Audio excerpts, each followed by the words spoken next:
This is my fourth time recording this video, so that means that this message must be the message. Here we go. So we throw around this term a lot, chosen ones, right? Oh, my chosen ones, that chosen ones. And we're thinking like, oh, you're more favored and loved by God. And God loves you more. He favors you more than other people. The part that almost nobody is talking about is chosen ones have a responsibility. There's something that we've been called to earth to do. Not just to walk around saying, I'm chosen, I'm favored, and God loves me and he got me. No, there's work to do. Here we go. So as an undergraduate, when I was studying at Medgar Evers College, CUNY, we had a professor, Professor Pursue, wherever you are, God bless you, because, like, you don't even know what you've done.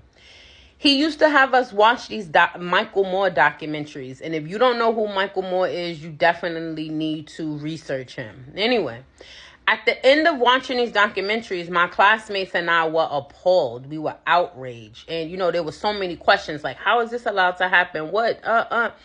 And before we left his class for the semester, he said to us, now that you know, you can't not know. So what are you going to do about that? And I feel like those words have guided me throughout my entire career. Because after that, I went to pursue a graduate degree at Queens College. And Queens College has this Latin motto, which translates into English as, we learn so that we may serve.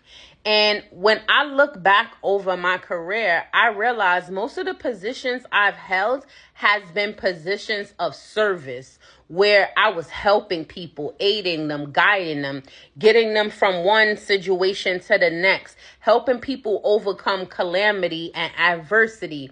And I'm grateful for that, right? But when I sit down and I had to reflect and I had to say to God, wait a minute, what does it mean to actually be chosen? Why did you choose me? Why did you choose the people that you chose? And then I think about the story of Joseph in the Bible, where we hear that, you know, Joseph was chosen out of all of his brothers. And I wanted to know, wait, why didn't God choose Benjamin? Him and Benjamin had the same mother, right? He could have chose Benjamin, but he didn't. He chose Joseph. And I believe similar to God chooses people who he know are not going to be petty. People who are going to do the right thing regardless of how they feel, regardless of what has happened to them. Because he wants to know that when he gets you in that position of power, can he trust you with that power? Or are you going to use that power to humiliate and abuse other people? And I think of today where we hear, I'm going to get my lick back. When you take it low, I'm taking it to hell. A chosen one wouldn't say that, because a chosen one would know God is going to fight my battles. God got me. Vengeance is mine, saith the Lord.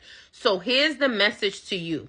If you are identifying as a chosen one, what are you doing? Who are the people that you've been called to serve, right? Because and if you don't know, let me help you out.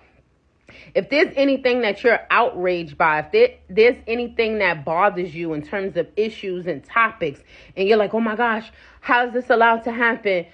Somebody has to change that. That somebody is you. You're the person that's supposed to change it, because you're outraged by it for a reason.